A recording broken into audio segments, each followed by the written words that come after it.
In today's video, I'm going to show you how to make a Fred Again style house song, including the drums, all the synths, and the most important vocal chops. Altogether, it's going to sound something like this.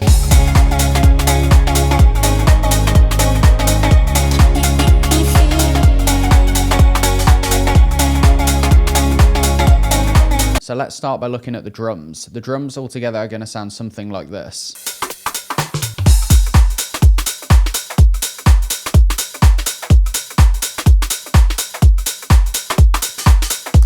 So let's break down exactly what's going on in this drum groove. So the first and most important element is the kick drum.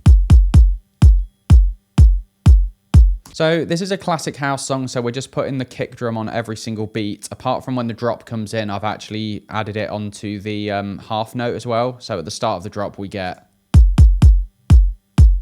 Just to make it a bit more interesting. So this kick is made up of two sounds. So we've got the main kick drum here. Quite like a deeper sounding kick. We've got some EQ on this kick, just taking out a lot of the low end. So without it. Just kind of tidying it up a bit because it was a tiny bit distorted as well. And then this is layered up with a transient kick drum, which sounds like... So altogether, these kick drums are sent to a bus with another EQ on, just boosting the highs, taking a bit of mids out, and also boosting a bit of presence as well. So before and with the EQ. Very subtle little difference, mainly scooping out the mids, you can hear that sound. And then the next element we've got is the snare drum, which is coming in on every other beat. So again, quite a simple sounding snare. Let's dive into what's going on here. So we've just got one snare on its own. We've got an EQ on that snare, taking off a lot of the low end. And then also boosting some high end up here as well. So before it. And with it. So we're also sending to a reverb on this snare as well. So I've got quite a short reverb, about 1 second of decay on that. About 1 second of decay, 100% mix because we're using a send. And then we're kind of just tapering off a little bit of the high end from that as well. Also on that channel, I'm actually EQing the reverb as well to get rid of a lot of that low end on the reverb. There's not too much activity down here anyway, but I always like to just EQ the reverb just to make it nice and tight and not sort of muddy up the mix. So we've also got the hi-hats, which sound like this.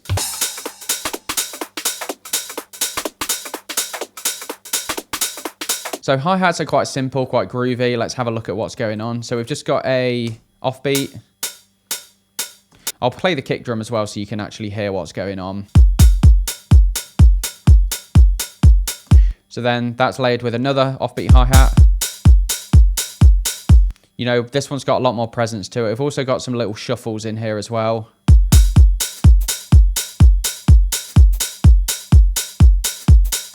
And then more shuffles down here. That's kind of like a snare shuffle sound, so that on its own is sounding like. And with this other shuffle.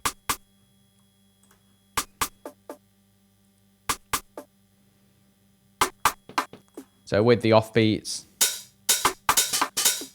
And then we have also got another hi-hat in here as well, which is just playing.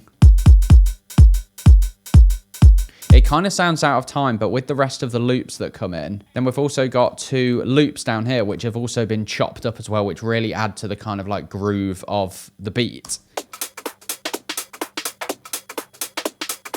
They're probably the two most important elements of the drum pattern because they really give it that groove. So as we go into here, this is just a loop that I've actually kind of chopped up and rearranged just to make it sound different from the original loop. If I take out those two drum loops, you really can hear the difference it makes by adding them in. So this is without them. This is with the loops in.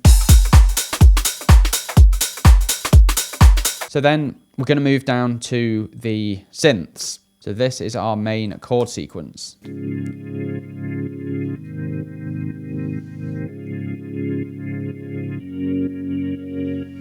The first element we've got is this pad sound.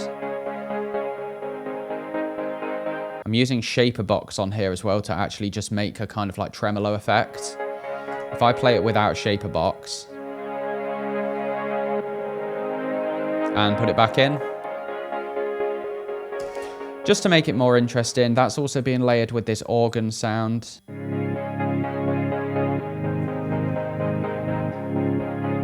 And then we've also playing a piano here as well. So this piano is actually coming in on the offbeat. If I play it with the kick drum, you'll see what I mean.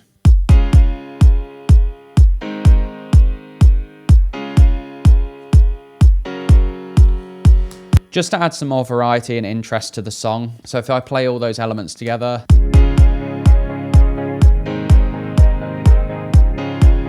And then we've also got this stab sound as well.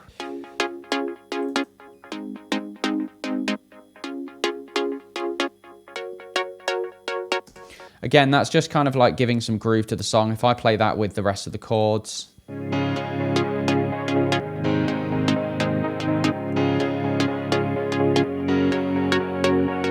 And then up here as well, we've also got this very simple pad that's just playing the key of the song over the top. It's kind of like a filler. It really does add something when you play it together.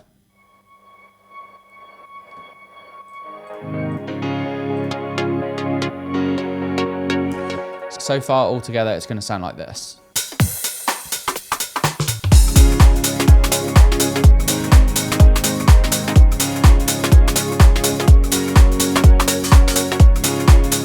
So now we're going to look at the sub bass. So sub bass for this is very simple. Again, just following the main notes of the song. In here, we've got a simple sound.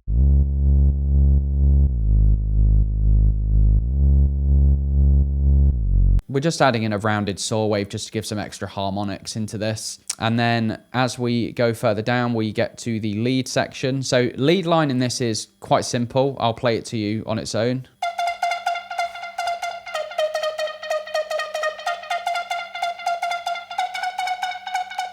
Just following quite a simple groove. This was made with Serum. This is quite a classic Fred again style lead. So on here in Serum, we have just got a square wave and a saw wave.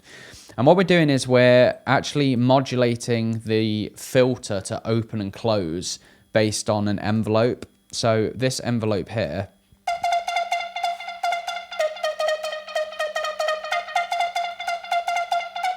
it's very subtle, but the modulation is coming from envelope 2. So watch what happens if I adjust this attack. This is the main part of the sound.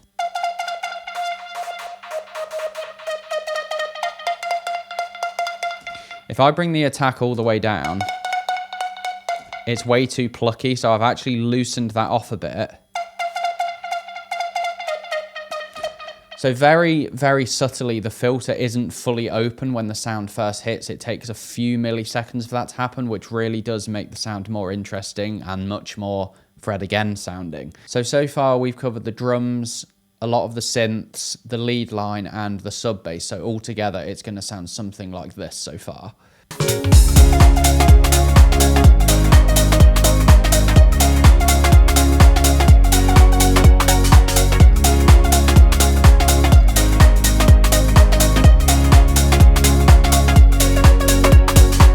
The part we've not covered yet is the vocal chops. Now, this element of the song is what really brings the song to life and makes the song sound very Fred again-esque. So let's look at the vocal chops.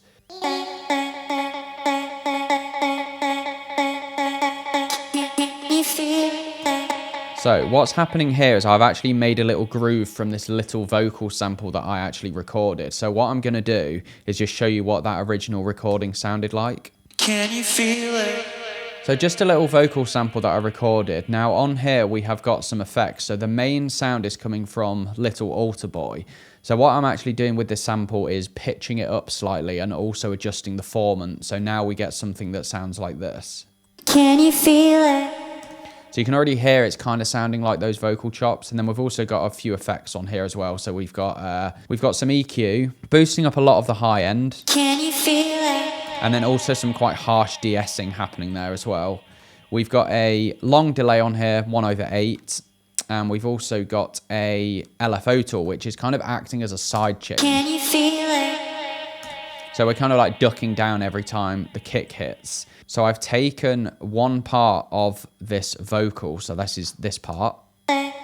I'll play the kick drum with it so you can really hear how I'm creating a groove out of this. So we can just place these.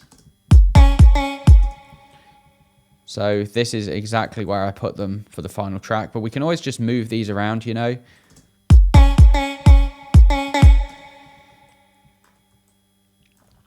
So basically just repeating the same thing.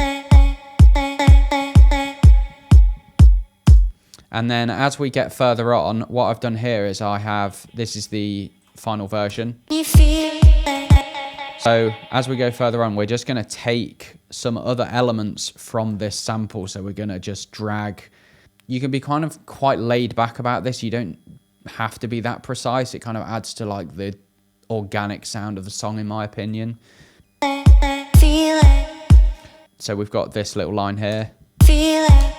So for example, you could take some of this, take this section, and where I place these, you could always add some of these in. So let's just rearrange this slightly, and then let's grab another bit. Again, you don't have to really add that much precision into this. So I'm going to add, let's just chop this up a bit. Let's add these bits. Let's get rid of that. And let's just replace some of these new bits with the bits I have just made.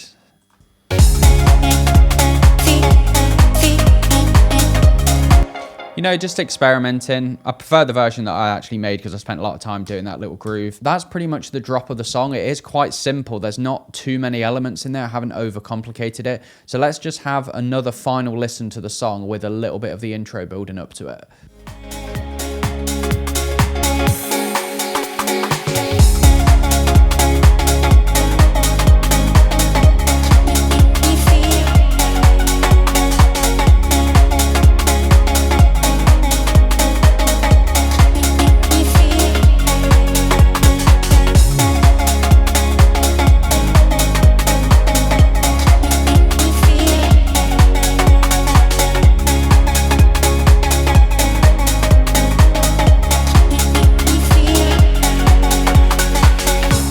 There we have it, a house song in the style of Fred again. I hope you've enjoyed.